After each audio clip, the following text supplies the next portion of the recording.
When I read the parable in today's gospel, in my mind, I made an unusual, most likely unusual connection with something I experienced as a little boy in the primary school.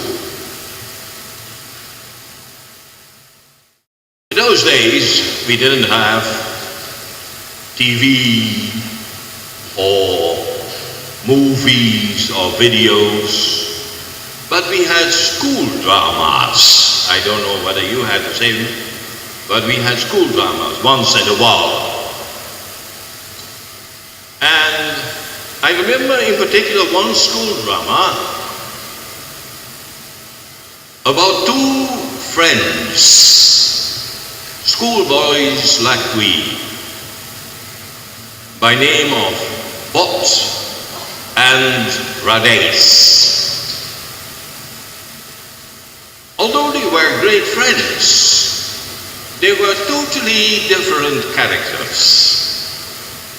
Rades, he was a model student. He never was impolite. He always said anything with two words, not four-letter words, but I mean, yes, madam, no, madam, polite. He made his homework. He was always in time in school. He helped old people to cross the road. Well, spick and span.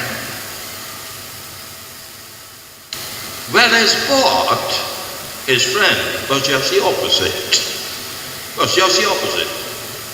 He was a rascal. He was never in time in school, and sometimes he missed the school altogether. He didn't make his schoolwork. He was rude to the elders. He never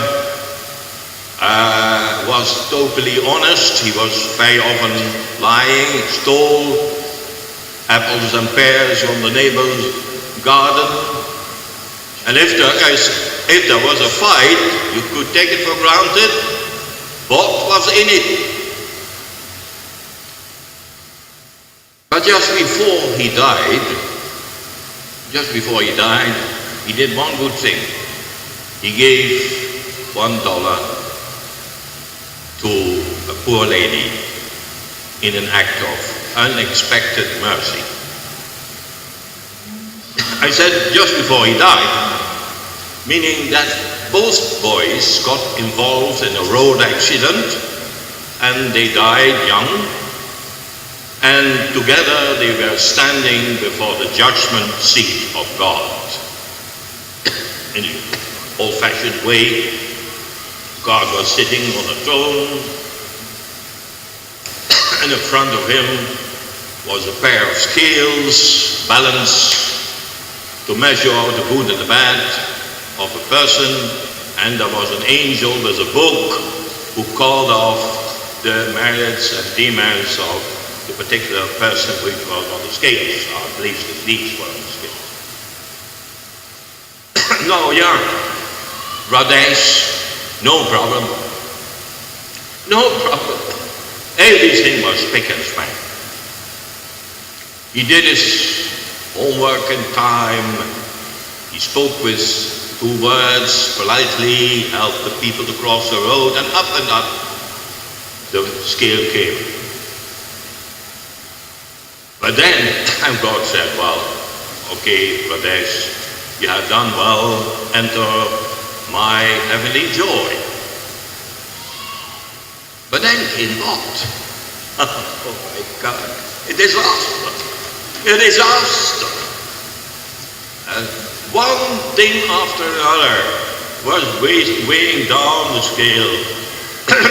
He had been fighting, he had been stealing, he had been playing truant, he had been doing all sorts of bad things you can think of. And yes, well, he didn't look too good for God. And Rades, who loved him from the bottom of his heart, he was standing before God, wringing his hands and said, God, please, he is a good boy in his heart. I know him. He is my friend. Let him in. Don't look at all these things. Oh my God, these are small things. And God said, yes, I would love to let him in, but can you give me one good reason why I should do so? And then Radesh, in one moment of inspiration, he said just before he died, he gave $1 to a poor woman. All right, God said that might do the trick. Put the weight of the dollar in the scale, see how it goes. And yes, the scale went up to the point that also God was allowed to king the kingdom of heaven. And everybody was glad. Radesh was glad. His friend was saved. And the angels clapped. And God was smiling. There was joy. And we boys, because as a little boy, you don't make any difference anymore between what is imagination and what is reality. We were in it, and we were also clapping our hands, and we were very glad Bob was saved. The rascal. We were so glad that he was in heaven. We didn't say for a moment, oh, but what is this, man? He didn't have only one good deed. Why does he get the same as Radesh, who is doing all sorts of good things? Even Radesh himself, he never thought about that like that. Because we were glad, intensely happy that Bob, that rascal, would be part of the show.